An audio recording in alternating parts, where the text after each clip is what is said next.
30 Canadians and permanent residents are among more than 1,300 people still unaccounted for in Nepal and Tibet. A tidal wave of flooding washed across their border region yesterday. More than 360 people have been confirmed killed across both regions, but hundreds have been rescued today alone.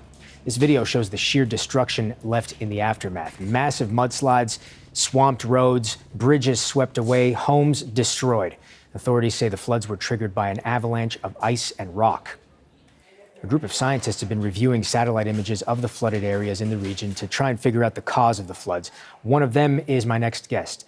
Jakob Steiner is a geoscientist at the University of Graz in Austria. He joins us from Dhaka, Bangladesh. Jakob, thank you for joining us. From your understanding, what contributed to the catastrophe here? Shed some light on this for us. Thanks so much for having me. This is it's an incredible event that has happened. What we really saw was that the lower part of a tongue of a glacier completely sheared off across a width of 1,300 meters. And it's really like someone took a knife and basically cut the lower part of a glacier and dropped it off the mountain cliff from an elevation of 5,000 meters, dropping down to 3,000 meters. And that blast caused a huge impact that eventually dammed the lake. And once that lake got too big, the dam breached. And that's what you then saw in the videos, the flood that came from this lake breach. Yeah, the terrifying videos, just the absolute devastation. Still hard to watch even a day later. Let's bring up the map, guys, that Jakob has provided for us. We're looking at a map, Jakob, that you created from satellite images from NASA to sort of help us walk through this here. What do we see on this? I mean, I think it's really important to emphasize how impressive it is that we can get nowadays, images just after an event immediately. And this is also, great legacy product from NASA. This is free, right, for everyone. So we got this morning, and it's really nice to see here. You can see that line where the glacier was at an elevation of 5,000 meters, and you see the brown stuff below. This is where the glacier basically dropped to. And then created the lake further downstream. And then you see above that is the mountain peak, which is higher than 7,000 meters, which gives you a bit of a sense of scale. And this is why in the Himalaya these events are so disastrous, because the drop heights are much higher than anywhere else on the planet, right? Because the mountains are so much higher. So when something drops, it drops much deeper, and because it drops over these large elevation and gradients, the impacts that are caused are also much more devastating. Is there any way this could have been prevented at all? I know Nepal has had recurrent floods, but any way that something of this magnitude of catastrophe could have been prevented?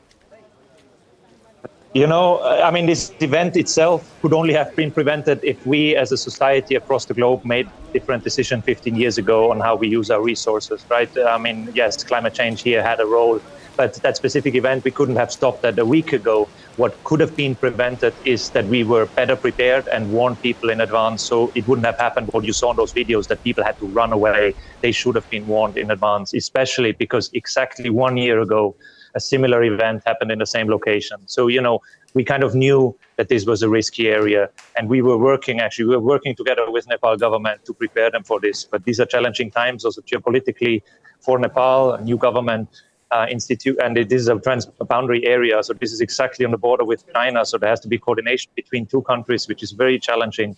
And because of this, unfortunately, we were not able to make much progress from what we saw exactly 1 year ago, where already many people died.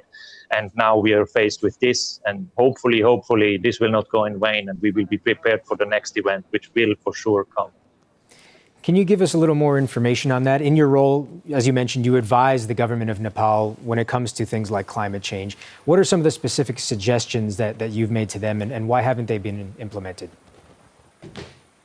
So I think the two main branches really. So one thing is that we can provide technical support in testing to put sensors, for example. So you put stuff in the field that can send alerts out to the population. That's one way to go, and we also do that.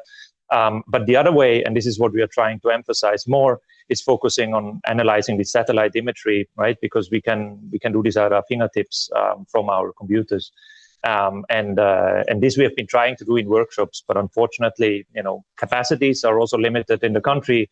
Resources and funding have been decreasing a lot in recent years because of a general crunch in this domain, especially in climate science. So it's really, really hard. It's such a struggle, the battle between resources and the need for preventative measures like this, as you describe. I just want to take this in a direction of looking at Canada. Here in Canada, particularly in the West, we have many mountainous regions, lots of hills, valleys. I know that we're talking about a completely different climate from what you would see in Nepal, but as time goes on and worries about climate change continue on, does Canada need to do more to be better prepared? And is something like this eventually, even on a more minute scale, possible in Canada?